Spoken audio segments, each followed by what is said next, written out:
cermat. Dan saya minta Jumat Keramat segera dijalankan untuk...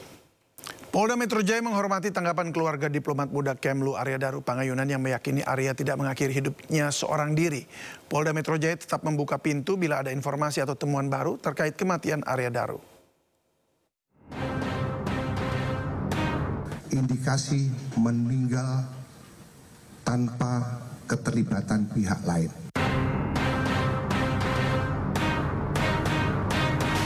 Polda Metro Jaya menghormati respon keluarga diplomat Kementerian Luar Negeri, Arya Daru Pangayunan, terhadap penyelidikan kematian Arya. Keluarga Arya meyakini Arya tidak mengakhiri hidupnya seorang diri. Polisi menyebut hasil penyelidikan dipastikan tidak ada unsur pidana dan tidak ada keterlibatan pihak lain dalam kematian Arya. Namun polisi tetap membuka pintu bila ada temuan atau informasi baru terkait kematian diplomat muda itu. Kami menghormati apa yang menjadi apa yang disampaikan oleh dari pihak keluarga ADP, ya, silakan. Kemarin Bapak Direktorat Kriminal Umum juga sudah menyampaikan, ya, bahwa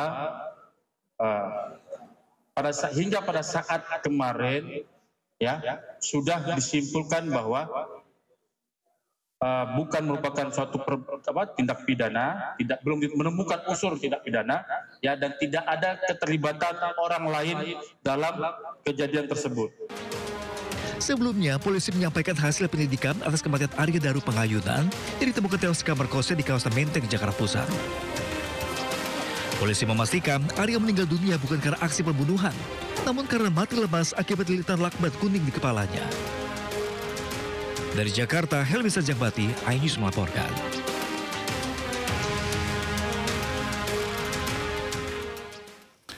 Pemprov Jakarta akan merelokasi pedagang pasar hewan Barito, Jakarta Selatan. Relokasi dilakukan karena Pemprov akan menggabungkan 3 taman, yakni Taman Langsat, Taman Barito, dan Taman Leuser. Sejumlah pedagang di Jalan Barito, Jakarta Selatan memilih bertahan jelang relokasi yang akan dilaksanakan. Alasannya mereka menyatakan belum ada surat resmi terkait regulasi tersebut. Selain pedagang burung, terdapat juga pedagang buah dan aneka ragam makanan yang masih menjajakan dagangannya. Mereka memilih untuk tidak mengosongkan kiosnya. Relokasi pedagang burung di Jalan Barito dilakukan karena adanya proyek penggabungan Taman Ayodhya, Taman Langsat, dan Taman Leuser.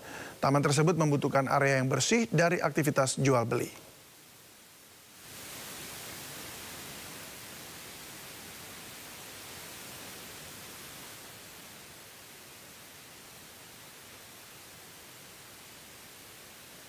Terkait relokasi ini, pedagang pasar hingga pada saat ini masih belum setuju karena Pemprov belum memiliki kejelasan terkait tempat relokasi yang baru, ya kan? Apalagi ditambah hari ini Pemprov DKI melalui Kelurahan Keramat Pela dan Kecamatan Kebayoran Baru hari ini datang ke pedagang pasar Barito untuk memaksa meminta tanda tangan. Meminta tanda tangan para pedagang pasar dengan surat yang kosong. Surat yang kosong. Memang ada surat yang diberikan dari kelurahan itu juga. Itu bunyinya secara sukarela. Tidak ada dibunyikan di sini mengenai SK dari gubernur terkait pengosongan. Sehingga ini kita anggap yang dilakukan oleh Kelurahan Keramat Pela dan Kecamatan Kebayoran Baru itu adalah tindakan kerja aja bareng sama-sama bagaimana bentuknya taman mau diperindah atau dipercantik ya kita sama-sama ayo. Ya, terus keberadaan pedagang ini kalau bisa ya dipercantik juga, diimbangi gitu loh bangunannya atau apanya gitu. Keinginan semua pedagang seperti itu sih. Nah, ya.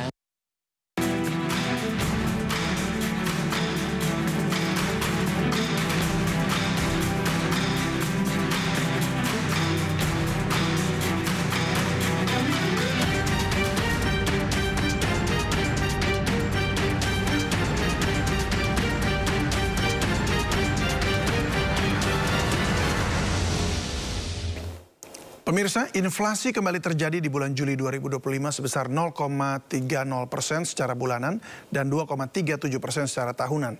Bahan pangan menjadi penyumbang inflasi baik secara bulanan maupun tahunan. Pada Juli 2025 terjadi inflasi sebesar 0,30% secara bulanan atau month to month.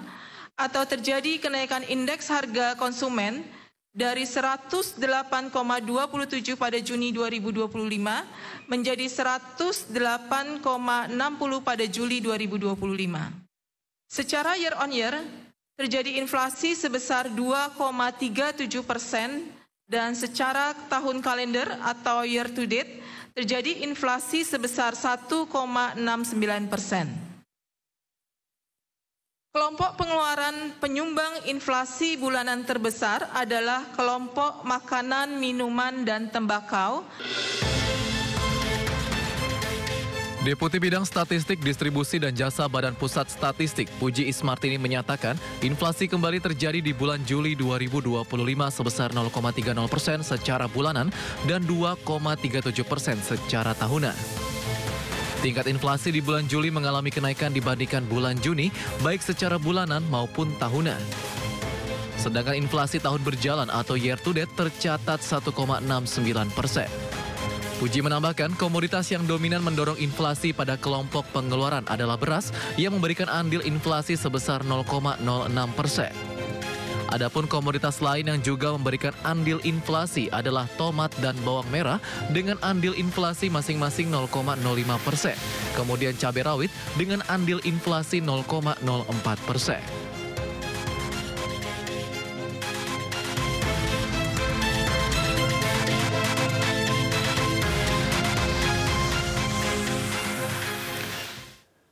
Pemirsa, sejumlah informasi. Sebuah ruko yang berada di kawasan Mangga 2 Square, Pademangan, Jakarta Utara terbakar pada Senin siang. Sejumlah karyawan toko yang melihat banyaknya asap sempat dilanda kepanikan hingga keluar menyelamatkan diri.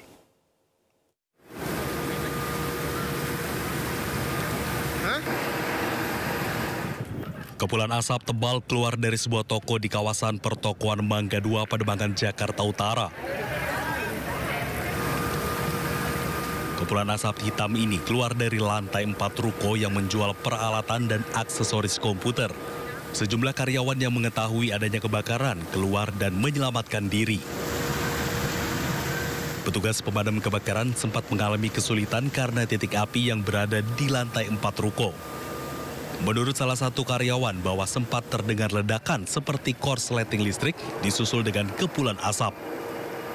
Awalnya kita nggak tahu, pokoknya tiba-tiba dengar bunyi bum, bum, 2 kali, kita langsung keluar. Oh, di lantai berapa itu, Pak?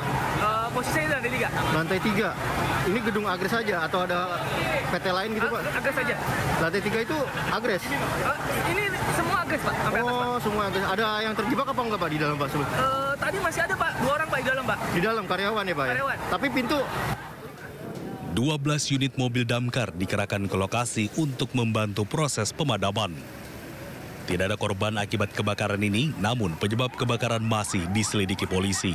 Dari Jakarta, Sofyan Firdaus, iNews melaporkan.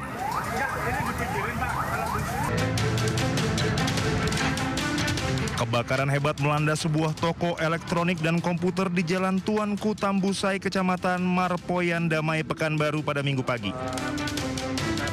Kobaran api dan asap hitam pertama kali muncul di lantai 2 ruko. Banyaknya material elektronik yang mudah terbakar membuat api dengan cepat membesar dan menghanguskan seluruh bangunan toko berlantai 2. Pada saat terjadi kebakaran, 4 orang penghuni ruko tidak bisa terselamatkan karena api sudah terlihat membesar dan ruko dalam kondisi terkunci. Berdasarkan keterangan saksi di lokasi, api pertama kali terlihat di lantai 2 toko. Sebanyak 5 mobil damkar dari Kota Pekanbaru dikerahkan ke lokasi memadamkan api. Kebakaran baru bisa dipadamkan sekitar pukul 8 pagi. Keempat korban dibawa ke Rumah Sakit Bayangkara Pekanbaru untuk dilakukan otopsi. Saat ini polisi masih menyelidiki penyebab kebakaran tersebut. Dari Pekanbaru Riau, Indra Yoserizal, iNews melaporkan.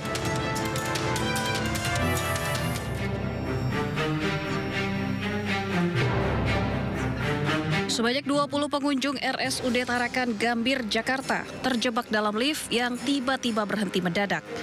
Mereka pun tak mampu berbuat banyak dan hanya bisa menanti pertolongan. Setelah 1,5 jam, para korban akhirnya bisa dievakuasi petugas. Sebagian korban mengalami sesak nafas dan menangis ketakutan. Para korban mengatakan insiden terjadi saat mereka hendak naik ke lantai 5, namun lift tiba-tiba berhenti mendadak. Karena udah terlalu lama, ada yang sesak, ada yang normal, ada mayoritas ibu-ibu yang itu udah lansia. Jadi ada yang sesak dan sampai keluar itu ada yang langsung diberikan oksigen. Dugaan sementara lift macet akibat overload, namun indikator kelebihan muatan itu tak berbunyi. Pihak operator lift masih menyelidiki penyebab pasti insiden ini. Dari Jakarta, Rani Sanjaya, iNews melaporkan.